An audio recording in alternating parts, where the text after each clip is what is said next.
The announcement landed like a thunderclap. In Tennessee, federal agents intercepted a shipment worth around $100 million, a single load that tells a much larger story. This was a decisive victory for law enforcement, a moment that exposed the weakness of a massive cartel operation. The seizure was not just a bust, it was the dismantling of momentum for a network that thrives on volume, intimidation, and fear. Packed inside the shipment were vast amounts of narcotics, counterfeit products, and vape devices laced with psychoactive chemicals. The DEA seized a shipment that consisted primarily of methamphetamine and cocaine, valued at approximately $100 million. The seizure also included bulk quantities of marijuana, counterfeit pills, THC vapes, liquid psilocybin, and multiple firearms, including assault rifles. This variety of contraband reveals a strategy of diversification by the cartels, aimed at securing multiple revenue streams and insulating themselves from risk. By offering a full menu of substances, they ensure that demand spreads across different demographics. However, this strategy also creates a greater vulnerability, as a single bust can now wipe out multiple product lines at once. This is like a tech giant losing smartphones, laptops, and servers in a single fire. The DEA's operation in Tennessee was the result of a lengthy and meticulous investigation that lasted about 9 months. Plain sight. The cartels once believed their weak point was at the border, a vulnerable checkpoint where shipments get intercepted. But the Tennessee operation proved that the real weakness lies far deeper inside the United States. Cartels operate like corporations, with logistics that rival Fortune 500 companies. They believe they can vanish inside America's endless interstate system, treating it as a private bloodstream to pump shipments invisibly across state lines. Before we get to that, I need your help. I'm trying to hit 50,000 subscribers by the end of the year, and I need your help. So I would really appreciate it if you could subscribe and help me out. This arrogance blinded them. They underestimated how seamlessly the DEA can work with local law enforcement, federal prosecutors, and financial analysts to stitch together fragments into a net. This net closed in September 2025. The Tennessee raids exposed a structural weakness in cartel strategy.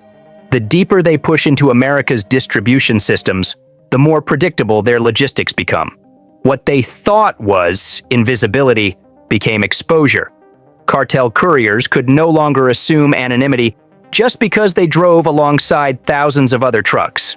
This operation proves that their networks are penetrable, their trucks trackable, and their people vulnerable. That psychological shift is worth more than the product itself. In September 2025, search warrants were triggered in unison across Tennessee, California, and Oklahoma. These simultaneous strikes denied the network any chance to regroup or warn others. In Nashville, tactical teams hit stash houses.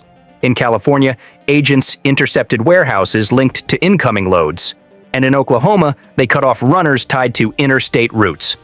This coordinated raid led to the arrest of at least 17 members and associates of violent gang networks connected to major drug trafficking, including MS-13 and the United Cartels.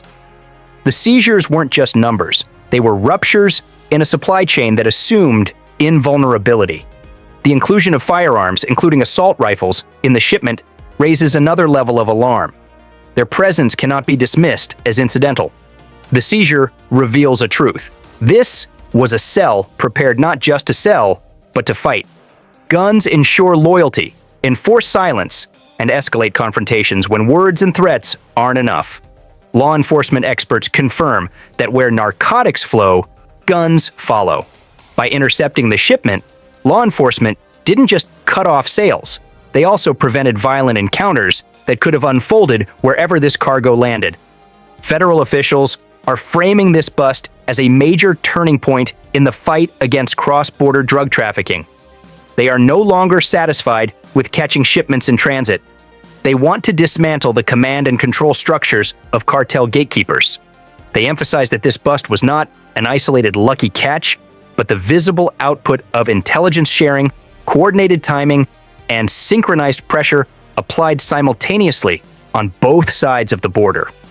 The strategy is to squeeze every dimension of their operations at once. Smuggling corridors, weapons pipelines, financial laundering chains, and even the technology they use to encrypt communications. This is a whole of government approach, where intelligence from the DEA, Homeland Security, Customs and Border Protection, and the Department of Justice is fused across multiple desks. This public messaging is a form of psychological warfare against cartel leadership. The DEA, by exposing a vulnerable artery, forces cartels to either abandon that corridor entirely or risk bleeding millions more into the hands of authorities. When a loss this massive hits the books, necessity feels like vulnerability. Leaders begin questioning one another's competence, and whispers of betrayal become louder. Suddenly, everyone is looking over their shoulder, and alliances start cracking. This seizure doesn't just weaken their finances, it accelerates the implosion of fragile pacts. For cartels, reputation is currency. When a high-profile interdiction explodes across the headlines, their reliability is questioned. Fear shifts direction. Instead of fearing cartel retaliation, local crews may start fearing law enforcement. And once that reversal sets in, loyalty begins to evaporate. The seizure also creates power vacuums. Rival groups may see opportunity, and local gangs who relied on these supplies may scramble to establish new connections. This can paradoxically increase violence as users grow desperate and sellers fight over smaller pools of product. The public has reacted with a mix of relief and dread. Relief, because communities can visualize the harm avoided. Before we get to that, I need your help. I'm trying to hit 50,000 subscribers by the end of the year, and I need your help. So I would really appreciate it if you could subscribe and help me out. Dread, because everyone understands this is just one shipment. For every load caught, others slip through. The figure of 100 million creates whiplash. It's a victory, but also proof of just how massive the flow must be if cartels can afford to lose so much in one night. U.S. authorities are leveraging the seizure to rewrite public perception. By framing Tennessee not as an isolated bust, but as evidence of a deeper strategy, they are attempting to counter the narrative of futility that has haunted drug enforcement for decades. They are using the bust as a strategic weapon of perception to erode cartel influence, fracture their unity, deter recruitment, and reinforce public confidence. Every headline, every image, and every phrase was chosen to project strength, morale, and resolve. In a system that rewards power and punishes weakness, this single loss radiates anxiety through every layer. The psychological pain of the seizure spreads like wildfire.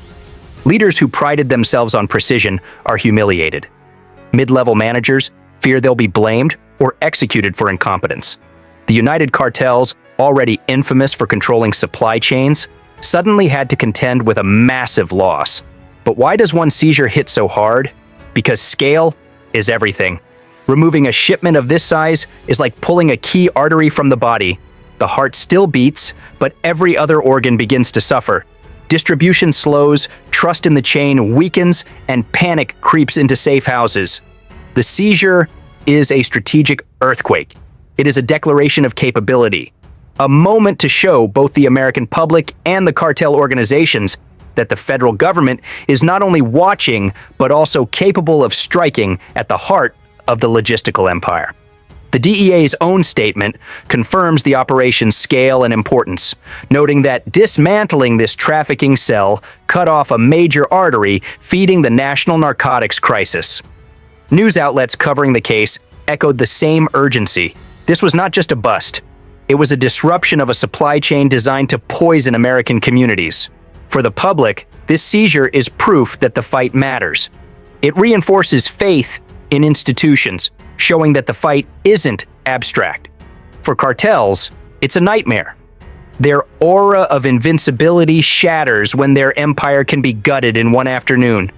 And that is why this seizure matters beyond the numbers. It's about leadership at a crossroads, about hierarchies collapsing under paranoia, and about billion-dollar organizations realizing their power isn't permanent. This seizure is not the end of the story. It is proof of an ongoing war. It is a victory, but it is also a reminder of the scale of the battlefield. This takedown was just the start. The fight isn't finished. On your screen is the next video. Click the video, it opens right away, and you'll see the cartels crushed even harder.